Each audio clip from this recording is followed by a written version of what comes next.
Welcome to Second Look Education. I'm Amy. And I'm Candace. We're educators examining what's really happening in classrooms, policy, and teacher preparation. When joy is treated as optional, when professional judgment is replaced by scripts, and when compliance is mistaken for quality, both teachers and children pay the cost. This podcast is our refusal to normalize that. Are we educating for compliance or for a future of educated critical thinkers? That question drives everything we do. Each episode starts with a real moment from education, something observed, experienced, or encountered that made us pause and ask, what's actually going on here? We dig into the complexity, we reject false binaries, and we refuse to pretend that what we're seeing is sustainable. This is Second Look Education. Welcome back to Second Look Education. We're excited to extend our summer conversation from the last episode with Candace bringing us our moment today. So take it away. All right. So we hear the word self-care and sometimes we're immediately turned off. So just know that we're going beyond bubble baths when we're talking about self-care, and we're going a little deeper on this one.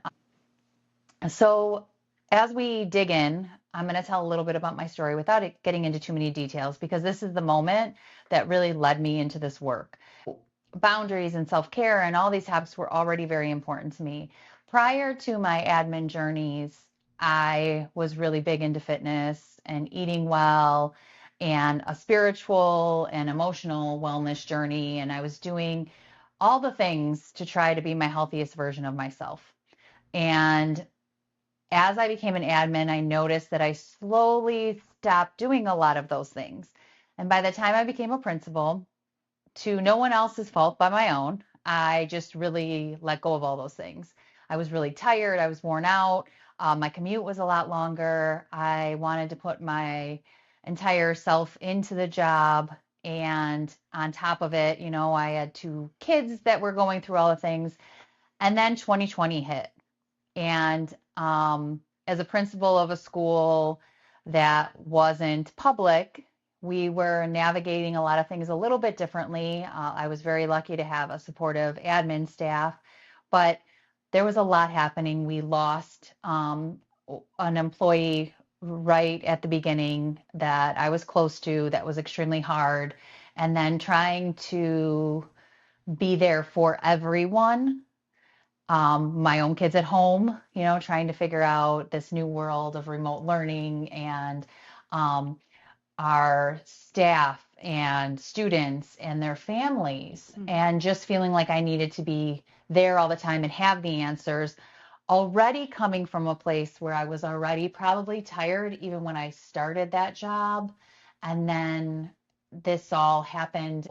Those of you in administration know that like those first few years as principal are a lot anyway. Yeah. Well, then COVID as a second year principal was just listening to this. It's exhausting me. Yeah. Like it's like draining. So I know I had fallen off. I wasn't taking as good a care of myself already, but I didn't get sick right away. But the December after I caught COVID, and I had it bad.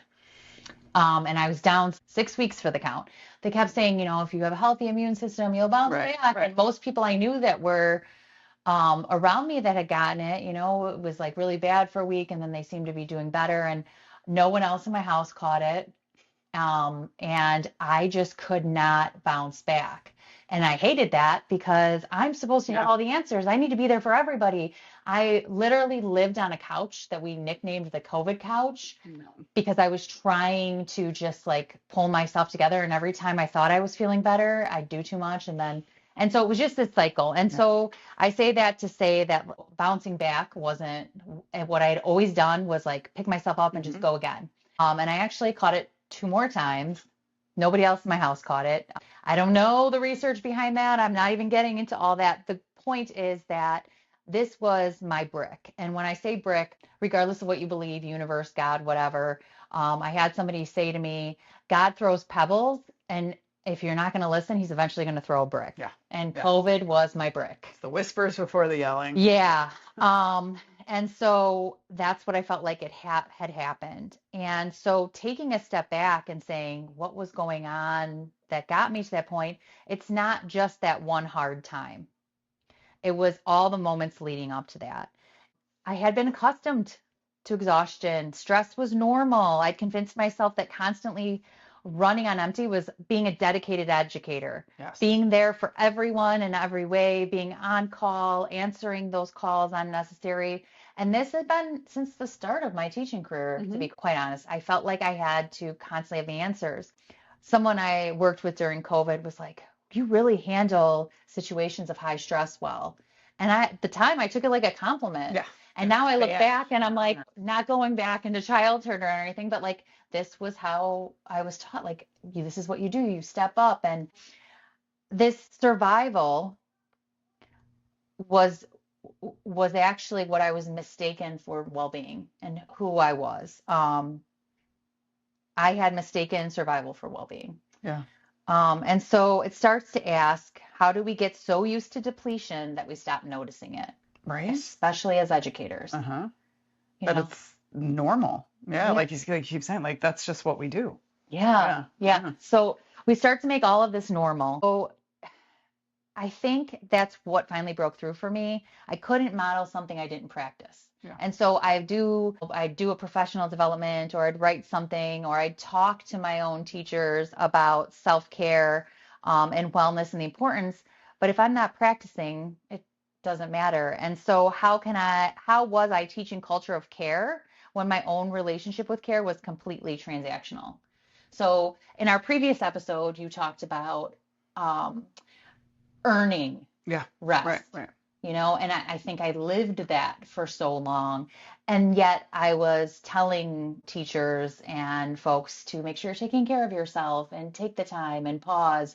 Even when we came back from COVID, I had talked to, back in the building, I talked to a few teachers and I said, stop answering calls after a certain hour. You know, you don't have to reply to families at 9 o'clock at night. And we talked about putting dojo messages on where they would not get the calls, and then talking to parents about it's going to be 24 hours before you get an email.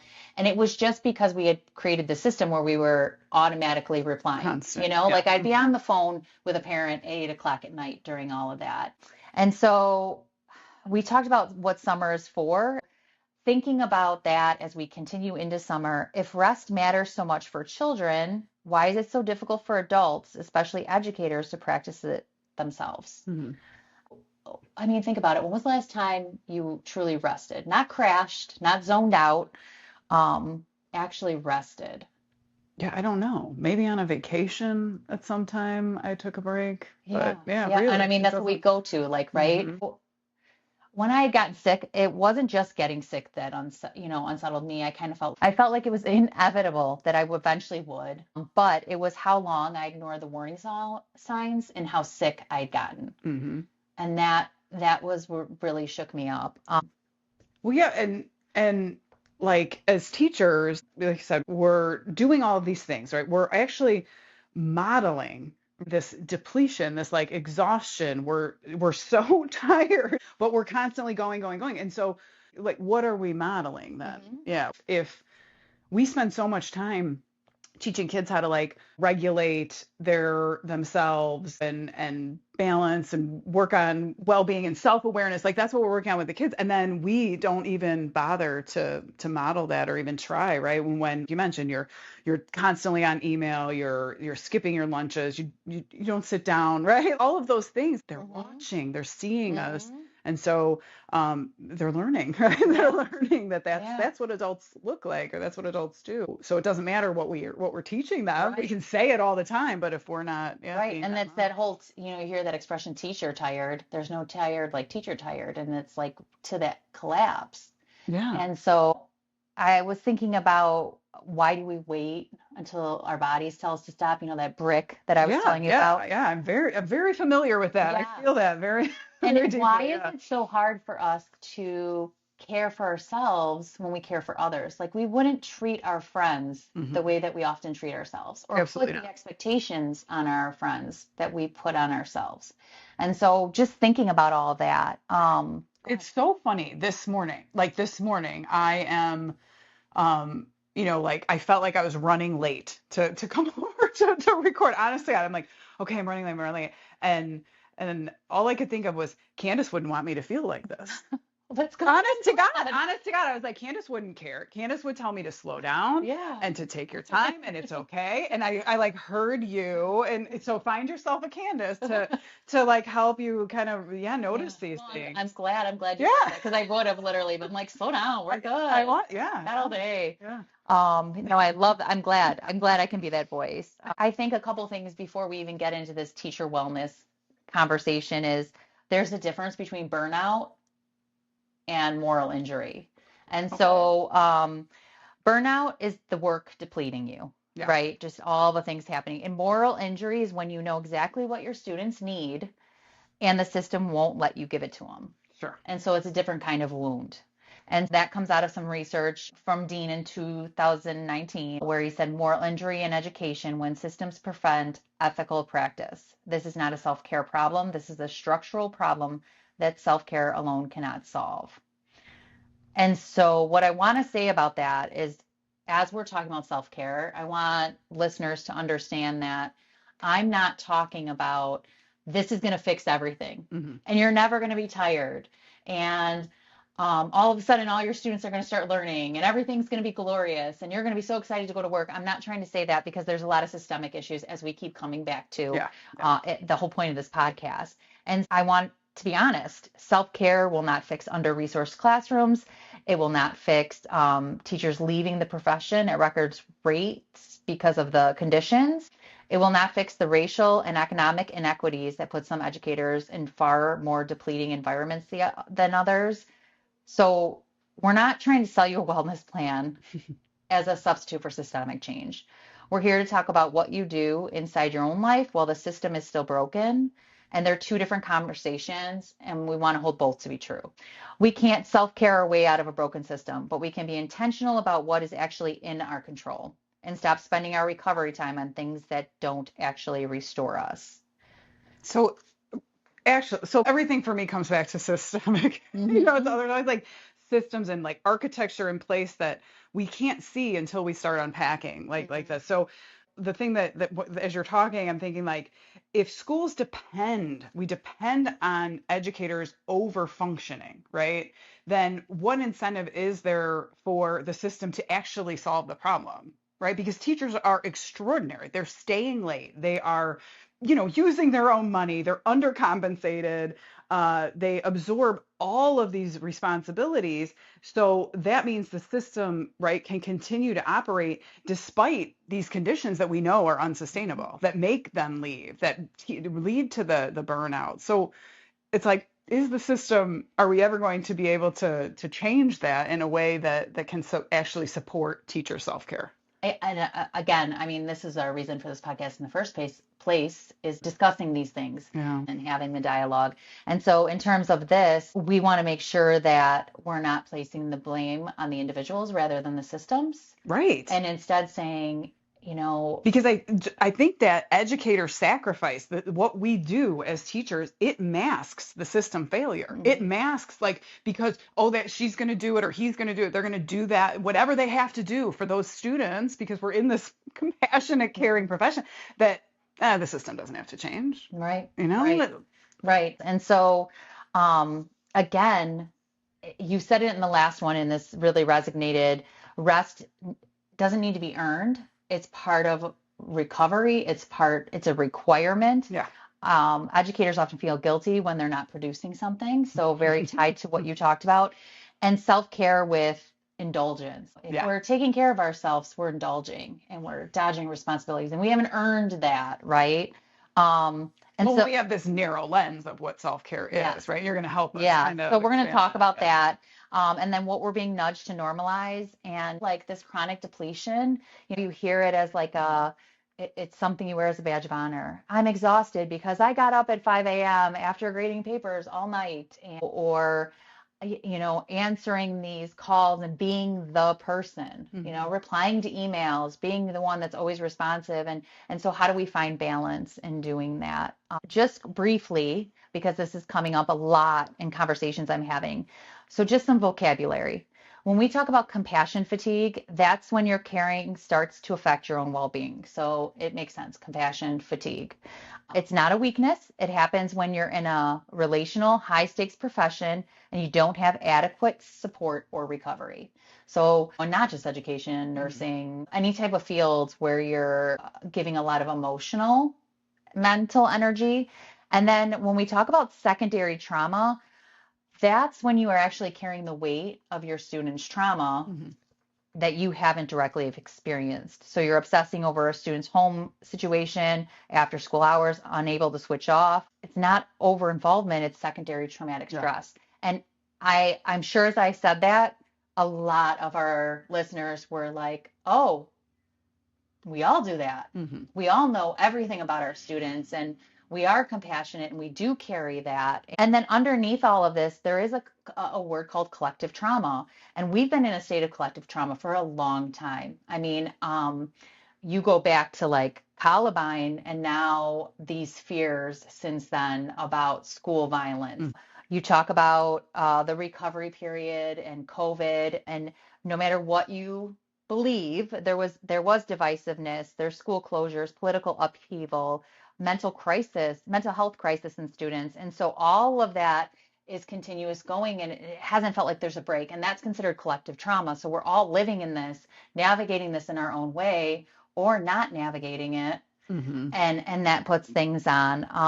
And so even within my own research, looking at teachers post-pandemic, found that collective support networks were a significant protective factor.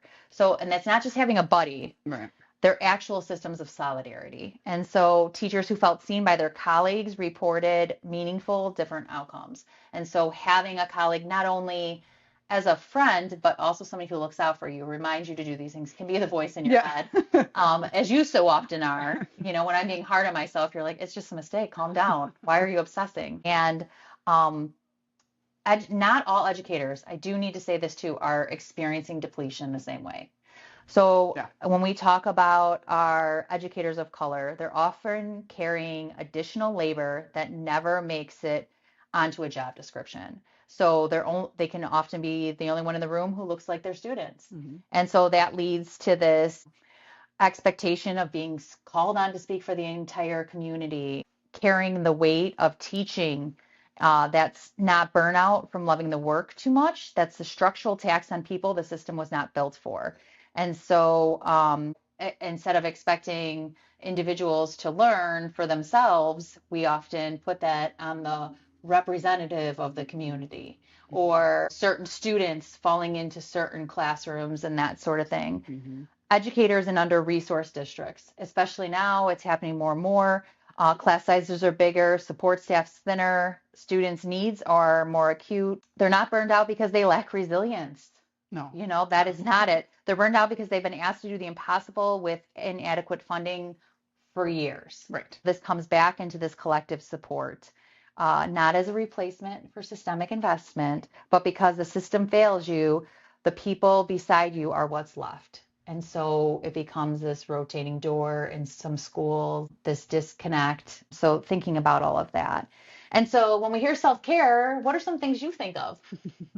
Well, I've learned a bit from my friend here, but yeah, I mean, traditionally, right, we're like, well, I'm going to open a bottle of wine and do the bubble bath and get the manicure and go for the massage. And those are like almost like token self-care kind of things. For myself, I still like look for those incentivized, like, ooh, that thing that I have to earn it though. Of course, I've got to earn it somehow. Right. And I'll work toward it. But things now are more like getting some sleep, like going to bed at a reasonable time and making sure I move my body every day are more the self-care that I notice impact me more when because those are things, the smaller things that I can put in place like almost daily to help me manage my life Yeah. a little bit, yeah, but traditionally as self-care are those Yeah. So, I mean, we lean into those consumer solutions, right? yes, So yes. I need this bubble bath.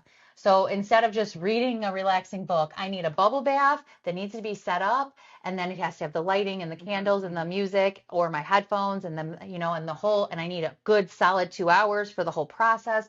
And then it's like work in and of itself, right? Or I need to have a spa day, which costs money, or any type of treat yourself culture. And so thinking about all that, this is why we're criticizing self-care, because we need to look beyond that. A bubble bath isn't going to fix everything. A mindfulness app, they're great, but it's not going to repair all the damage. So let's lean into instead what other ways we can do self-care. And it's really easy to say, I grabbed a bottle of wine or my favorite beverage, even if it's non-alcoholic, whatever it is, and I binge the entire season because I've been trying to catch up. And it's like, okay, that's good every once in a while. But here's the thing. When we do that regularly, we start to become more disconnected. These are less healthy options. They're not fulfilling us. And that's no criticizing that. That's just saying, as someone who got lost in that cycle, it depletes you in other ways and it's not really fulfilling you. So tying into that binge watching, it doesn't remove your system out of that fight or flight. It doesn't start calming that nervous system. It doesn't allow you to reset yourself. Yes, every once in a while, it's fun. It helps you relax. But if you're doing that constantly, you're really just disconnecting. You're almost disassociating, zoning out. And so collapsing is not the same as recovering. So just collapsing and saying, that's it, I'm done. Yeah. And sometimes, I mean, I always allow myself when things are really, really bad. I'm going to be really honest. I hit what I call my valley and I give myself 24 hours. I'm like, you get 24 hours. Go ahead, pull the covers over your head, feel bad for yourself, do whatever you got to do. And those have gotten actually shorter because usually I'm like, okay, this is really sad. Like, get your life together, go journal or something. But learning how to like reset yourself and like focus on what's actually going on. Chris and Neff did some research on self-compassion, and it really clarifies what this self-care leans into. Self-compassion isn't about lowering your standards or excusing yourself. It's about treating yourself the way you'd treat a colleague you actually care about when they're struggling. Most of us are running a completely different internal script for ourselves than we'd ever use with someone we love. And so self-care isn't supplemental. It's compassion for yourself. It's structural. It isn't always something that happens after work. It makes work possible. The idea that educators can care endlessly for others without being cared for themselves. Yeah. And so thinking about the ways we can take care of ourselves. And I don't want to give you a job for summer, but I want you to look at, like, for summer, asking yourself, what are some small things I can do? Because this is what I've learned about self-care. It's moments. It's daily, and it doesn't have to be a big thing. It can be 10 minutes where you say, I don't check my email. It can be, I know for myself, I've given myself a boundary and I will not check my email over the weekend during certain times. Now I know this is because my job, I can do that, but I also don't check my email certain times after the night and certain times in the morning. Walk without my phone. I know you're really good about this. I know you love your long strolls. My mom got mad at me though. She's like, you need to bring your phone for safety purpose. I'm like, fine, but I'm putting it on do not disturb. Yeah.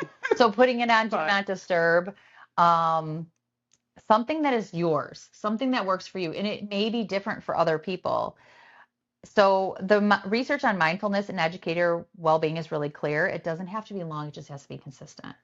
And so maybe it's that 10-minute walk that you take a day, or maybe it's sitting in your yard in the sun, like being present and taking time to notice. We're also going to come back to this conversation on boundaries because I think these get misunderstood. And it's not about being difficult or unavailable, right? Your mom, she said, she didn't say, I can't get a hold of you. She said, I want you to be safe. They're ethical commitments to yourself and to your practice. And so this is making sure that you come back from summer in August, rejuvenated, recovered, and not more depleted, as we talked about a little bit in the last episode. It's good for you and your students. Right. So Right. if it's hard for you to first make decisions to do things for yourself, then think about your students and your family first. And then you can start having that self-compassion for yourself. Right. If I want to show up for them, I've gotta take care of me. And we say this all the time, like you gotta take care of you first and put your mask on before the others, but it's really hard in practice to do that. Yeah, some things, even for myself that I've done that are just like simple. Sometimes I drive home in silence, not even the radio. I know some people are like, oh, that's scary stuff, but it is amazing just to shut the noise down. Sometimes I will just go sit out in my yard and just stare at a tree Breathe. and breathe. Or stare at the sky and just try to take notice, be present. Or I'll plan something fun with my family and we all just put our phones away. Because I don't care what happens, that you hear that buzz and you automatically, and there's research behind that too, but you automatically turn towards it. Or I'm mindful of certain moments of time. If I have something scheduled, I stick to that. Uh, my workouts are scheduled and I stick to those because those are very important for me and the people around me. Yeah. Yeah. Yeah. When my husband's handing me my shoes to go for a walk, I'm like, oh, okay, yeah, it went too long. Reading books for fun instead of always thinking I need a book to try to better myself or for research. Scheduling that time. Journaling. I started something with our students, this creativity challenge based on a book I was reading. And for myself, it's 5 minutes at least of journaling a night. And it's amazing how much it's made a difference in sleep and in rest. Yeah. So we find things too, like when we say self-care is like things that I enjoy doing, right? Like some people enjoy knitting or cooking or gardening or those things is that still self-care? Doing those things that I love? Yeah, I mean, if it's tied to it, are you doing it because you have to or because you choose to? And so that's the distinguisher? Yeah, I would say so. Yeah. I don't know if that's like in any research, but in myself, I think it is because sometimes for me, it's creativity. The one day I did something as simple as like start writing down some book quotes that I had saved. And for me, it was a version of self-care because I felt fulfilled from it because it builds into some creative process. Creating anything, sometimes just coloring feels like a self-care. Yeah. So even moments maybe as a pet owner, taking your dog for a walk or sitting it down and petting your dog and giving it some attention. We're so glued to our devices because I'm going to tell you, doom scrolling is not self-care. No. Doom scrolling creates more feelings of responsiveness, things that are going on in the world, as we talked about, collective trauma, or even like, oh, this teacher had this idea, and now I have to do this. And so connecting to ourselves is the biggest part of self-care. Stopping, maybe even letting ourselves get bored. I've heard a lot of people that are like, just sitting, not allowing myself to do anything. And you'll be surprised how much it's like. At first, it's uncomfortable. Yeah. It's very uncomfortable. Yeah. And we do need time to shut down. I mean, I don't know about you, but sometimes taking a shower is where all my ideas come. And that's because all I'm doing is taking a shower. I'm not distracted by anything else. Nobody's, asking for my attention in that moment usually. Right. My ideas come because it's quiet. It's the unfocus, right? It's those moments when we're allowing our nervous system and our brain to just kind of unfocus and we can see everything, like everything's more clear. And that is when you get like these genius ideas, right? When we allow ourselves that space to just be. Yeah. And because we're always doing. And this is, again, this importance of protecting your recovery time. And so coming back just briefly to this boundaries thing, they're for you. There's going to be a lot of people that don't respect your boundaries. They're going to push back. You are responsible for how you react to your boundaries. And this is the hard part because people are like, well, they're not listening. You hold them anyway. Yeah. So I'm going to have people that are going to try to contact me out of those hours. When I put my phone away at night to help me sleep, I choose if I'm going to pick it up, check the messages, and respond. But if I've set this boundary, then I have to hold people responsible to it. They're going to push back. This is what you've always done. What do you mean? Why aren't you available 24/7? Or family dinner in our house, the kids will tell you there's no phones at the table. So even when their friends eat over, they'll sometimes be like, hey, no phones. And it's funny because they've learned that over time. Yeah. But it's our one time to disconnect and just be together, to have conversation. And that for me is fulfilling because we're all going so many different places, so many different ways. It's, that is a version of self-care. Date nights, those are self-care. Hanging out with friends, getting out of the house. There's so many different versions, but it's about taking the moments instead of thinking that we need to take this big, extravagant vacation or we have to be away in order to do this. And it's about making our life manageable and recovering and rejuvenating. And so maybe in the summer we get to do a little bit more of it. But hopefully these routines are building us into what we can take into the school year. What's funny is you talk about the vacation, because that's always when I can disconnect more and just be, just be. When we do go on vacations, like I exercise like daily, right? And so, but I can't like do my normal stuff. So when we're on trips, I do yoga in the hotel room with my like while because I get up earlier, I'll put my headphones in and I'll do it. And it's just the most beautiful way to like every day and the last trip we were on, I was like, why don't I do this at home every day? I'm like, wait, Aim, you could do this every day. And I started doing morning yoga. And it's just one of those little things that like I thought I didn't have the time for, the space for, but you can make the space. And it's one of those things that I loved about trips is that I spent this little time, quiet time by myself every morning doing this thing, and then realizing that that can come with me. It doesn't have to only be on vacation where you get to do your morning yoga. Right, right, absolutely. And it's about setting these things and sticking to them for ourselves. And again, if they don't work for you, they don't work for you. Like, I go to yoga to relax and because my hips need to be stretched, but I don't love yoga. Yeah. So that would not be my morning self-care. Right. But I do have my workout routine and I love my walks and I need to be outside daily. And so those are my self-care moments, even if it's a 10-minute walk. I'm not always going to get this extravagant, but I can make time for these moments for myself. I did want to, when you say the word boundaries, when anyone says the word boundary, I have a negative connotation to that. And I don't exactly know why. Is it because there is this, like, I'm setting this, I'm not allowing space for something. And the other thing that came to mind when you're talking about boundaries was that, like, your examples were all about people, right? Like I'm setting a boundary with other people, but they don't have to be with a person, right? Like, so when I set a boundary to say, I'm not going to do this, or I am going to do this, like I'm not going to watch TV after 9, or I'm not going to eat after 10 p.m. Those are boundaries. Personal boundaries, yeah. Well, even me not checking my email or responding to messages after a time are boundaries for me more than the other person even. I share those with other people so they're not expecting to hear back. But at the end of the, like I'll tell our students, you won't hear back from me over the weekends unless there's something we planned, because boundaries can be flexible too. Yeah. Flexible to a safe point, not like where you're. Well, and with that, I'm thinking about my kids too. Like you gotta have boundaries with the kids. Like you can't come and there is something about boundaries that is like off-putting to me. Yeah. Yeah. Okay. And I don't know why. Yeah. I mean, I think because we've heard boundaries are supposed to be rigid. And they're not. Boundaries adjust, they change, they flex. Like, for example, I'm going to be teaching more night classes in fall semester. And so, yeah, maybe my emails don't get cut off anymore at 5 p.m. Now I need to make them a little bit later because I'm teaching classes at night. I need to be able to see those messages, right?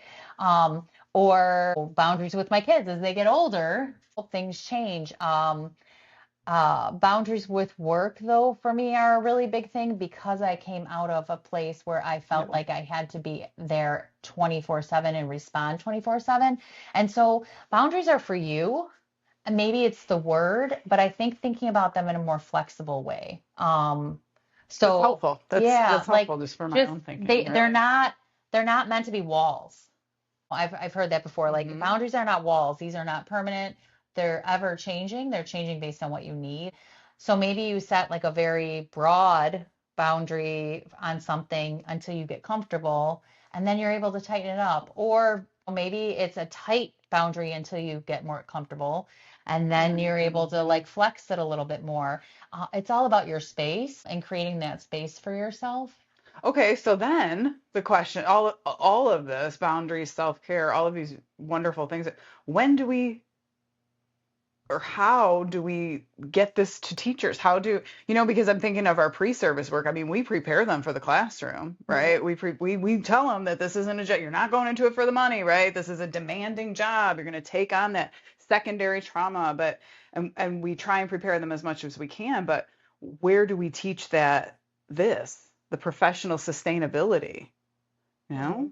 Well, I'm going to be honest. I teach this in one of my classes. Oh, thank goodness. Thank goodness. I didn't have this. This is in one of my classes. Yeah. And it comes into the same class as classroom management and learning environments because it is as important. Because if we're carrying this stress, if we're carrying all the students' trauma, and then we're falling apart, then our class falls apart as well. So I actually do teach this within the classroom, but I think there's a lot of responsibility in administrators at looking at this too. Yeah. How are you supporting this in your school, no matter what the grade level is, even in higher education? Are we supporting an environment where we respect the boundaries of the teachers who are frontline workers, right?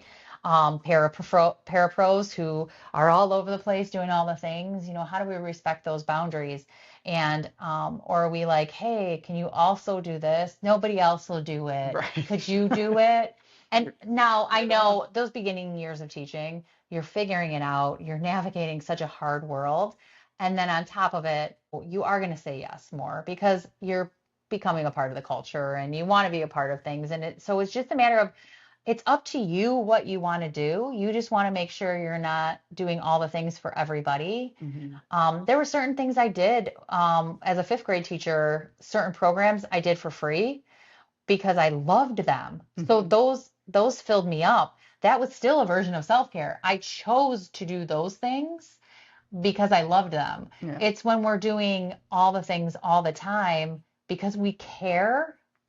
We carry that care and then we forget to care for ourselves. Yeah.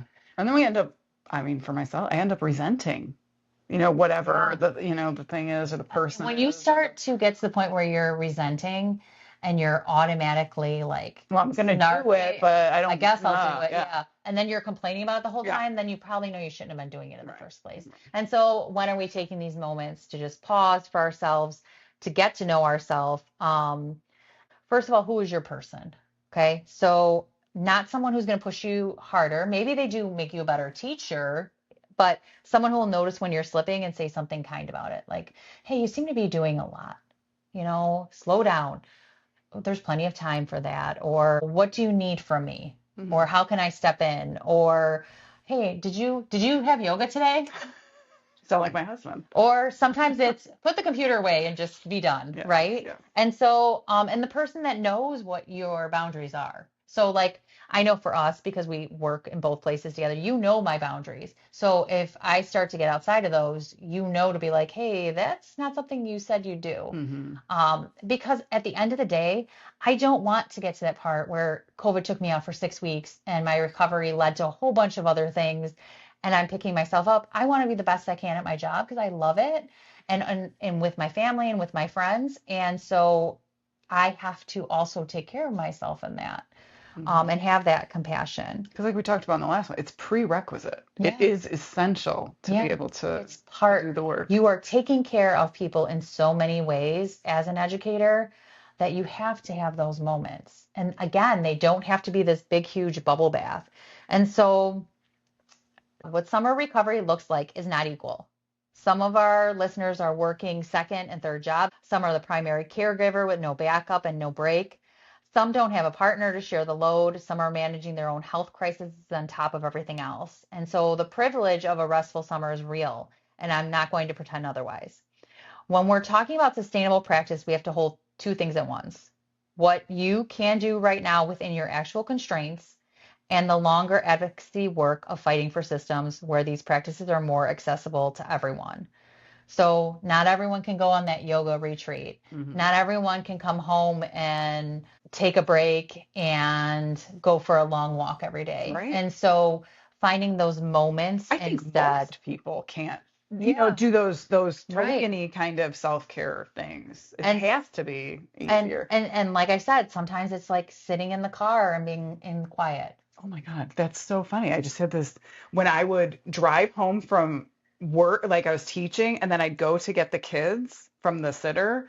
I can remember sitting in her driveway for like 3 minutes and just like decompressing because I was teaching first graders, you know what I mean? And then I was going to pick up my babies. Like I just needed to Yeah. sit. Every day I'd sit in the car for a couple minutes in her driveway to just breathe and Yeah. like ground myself before I can go. I mean, for me, sometimes it's on the way to work, even like setting myself up for the day. And sometimes it's praying in the morning, like while I'm driving, or it's literally just sitting in silence and not even realizing sometimes I'm in silence on the way home. It's just that quiet that we need. And so we talk a lot about what we model for children: engagement, curiosity, kindness, but talking about modeling what taking care of ourselves actually looks like, and not performatively, but like actually Living it. living it. And a lot of us came from families where our parents could not sit down, like they just kept going, kept No. going, kept going, and then we were expected to. And children are watching. They're watching whether the adults around them know how to stop, whether they know how to ask for help, whether they believe they're worth caring for. And so, even asking for help, that's a form of self-care. My husband has the option to say no, or any of my friends have the option to say no, but it's my responsibility to ask for that help. Yeah, You it's know, hard. I mean, we Hard brought, for me. was it the last episode we were talking about how we were like angry cleaning around, and then we're like, how dare you sit? But then at the end of the day, did I I didn't ask you to ask you. help? Mhm. And so, yes, we have this thing, well, they should just know. Well, no, but we also need to ask for ourselves, and that's a form of self-care. Absolutely. Ethics of care, not just being nice, modeling a relational world in which people, including you, have worth and you don't have to earn certain things. That whole thing about not pouring from an empty cup, putting your oxygen mask on first. Authentic self-care is structural, not supplemental. It doesn't happen after the real work. It makes the real work possible. Yeah. So stop pretending. I'll do it when this is over, when this project's over. I'll do it after this week. I'll start practicing on the weekend. Think of something you could do right now that is short, to the point, in what you need. Do you need the quiet? Do you need to move? Do you need to just stretch? It doesn't have to be anything formal. And some questions I want you to sit with are, what have you been calling burnout that might actually be something else? And what kind of support would address this issue?